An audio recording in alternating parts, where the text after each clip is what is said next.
Hello, my sweeties. Pressure cooker time. I'm making mince, also known as hamburger stew on this side of the world. My mom used to make it when we were kids, and it was crazy delicious, and it's 28 degrees in Austin today. That's Fahrenheit. So we need something really warm and rib sticking. This, by the way, is also the very last video that I will be making using my Nesco pressure cooker.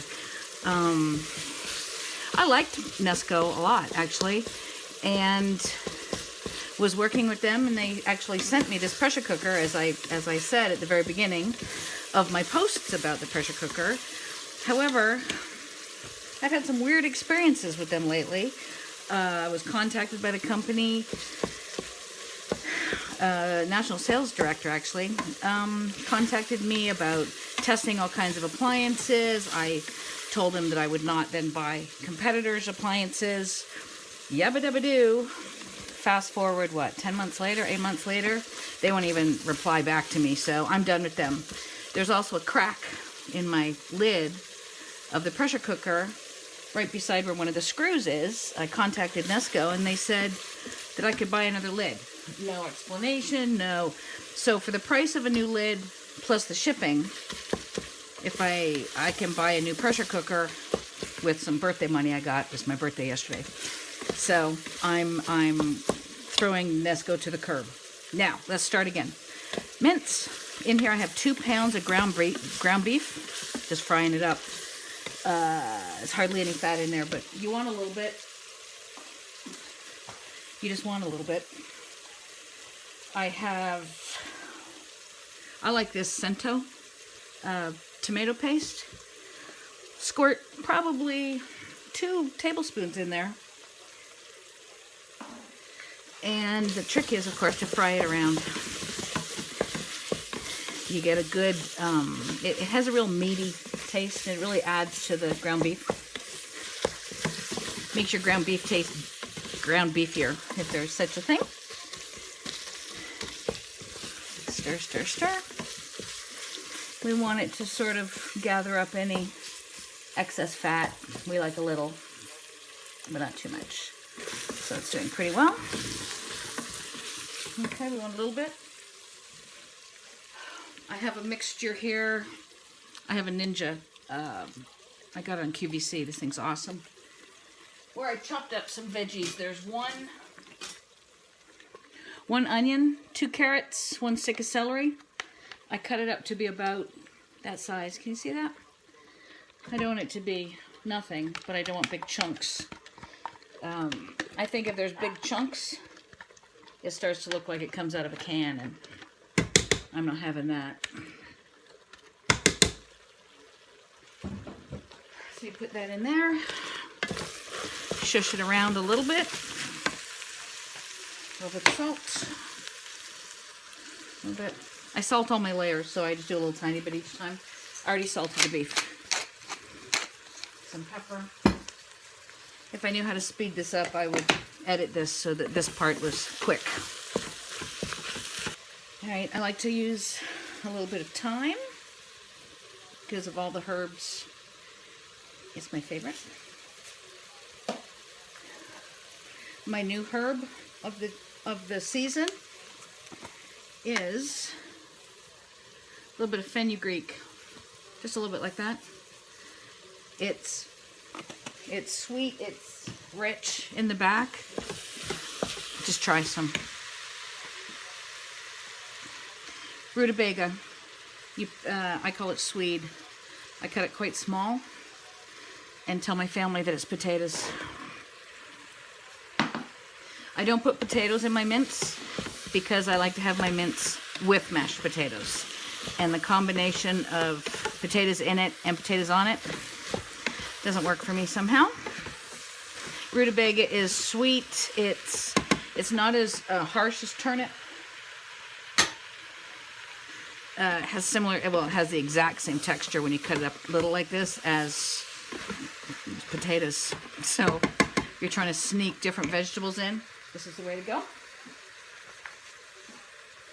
I have some frozen peas here that I just threw in a bowl to thaw, just to kind of sit around and kill time. those will go in at the very end after it's pressure cooked. Because I know that you went and in your pressure cookers you made chicken broth, chicken stock. I know you have a bunch of these 2-cup containers full of chicken stock. Use that as your base.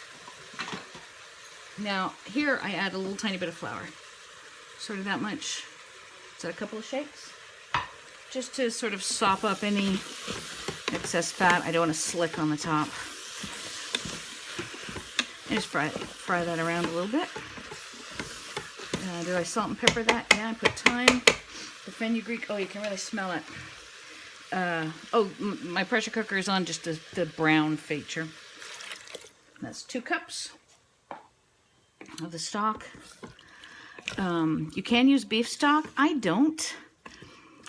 I don't want it to be that beefy, if that makes any sense. So you see the liquid is sort of just right there. Give the liquid a taste. Yeah, that works. Actually, yeah, that's yummy. Let me give it a... The tomato's really good in it. Doesn't taste tomatoey, it tastes rich. It's just lovely. Rib sticking. It's the kind of stuff that you want to make when it's cold outside. Okay, pressure cooker's off. Put it on. Make sure it's on seal. I'm saying a lot. I apologize. I'm going for 18 minutes. High pressure. And I'm just going to let it go. When I come back, this will all be done. I'm going to go make some mashed potatoes now. I'll bring you back when I open this again. We'll add the peas, lock and load it, and sort of leave it for a couple of minutes. I'm not going to repressurize it after I add the peas. And as I said, I'm going to miss doing posts with the Nesco, but I'm not delighted with them. So there you go. We'll be back. Hey, yeah. I'm back. The pressure went, or the thing beeped. I have not opened it yet. Oh, beautiful. Look, meat is tender. The veggies sort of squash up against the side. I always use one of these wooden spatula things, spoons, and I mash some of the rutabagas up against the side to sort of thicken up the sauce a little bit. I'll get a spoon and see, look, the meat is, can you see this really well? Super, super, super tender. It's going to be 10 million degrees. I have to sample anyway, you know.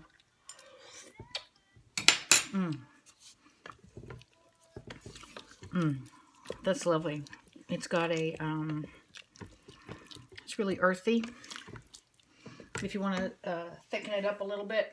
Some people like it thicker. I like it sort of in a bowl. I do a pile of mashed potatoes and then a serving this over top of it. You can thicken up the gravy if you want it thicker. You can strain it and then thicken up the liquid. There's a million uses for this, million different options. I'm not going to thicken it up. I'm going to add the frozen peas, which are about halfway thawed. Stir it up like that. Super easy, very inexpensive meal, and it's delicious. As I said, you can strain it and put it in a pie. Oh, that's good. Sorry. It's one of my favorite meals, actually. You know, it's one of those mom things. You know, you remember your mom making it? There you go. I've locked it back up, hit seal. It's automatically on warm because all electric pressure cookers do that. Once they hit pressure and they finish their timer, they flip over to warm. So I'm going to push this aside, let it just sit there, make my mashed potatoes, and serve it up.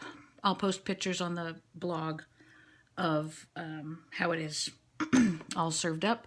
But that's it. Make yourself some mince. It's cheap, it's quick, it's delicious, it's easy, easy, easy. Sure, it takes, 20 minutes of pressure, 18 minutes of pressure, but it's not time that you have to do anything. And it took me, 5 minutes to set up at the beginning? It's a keeper. Go make this.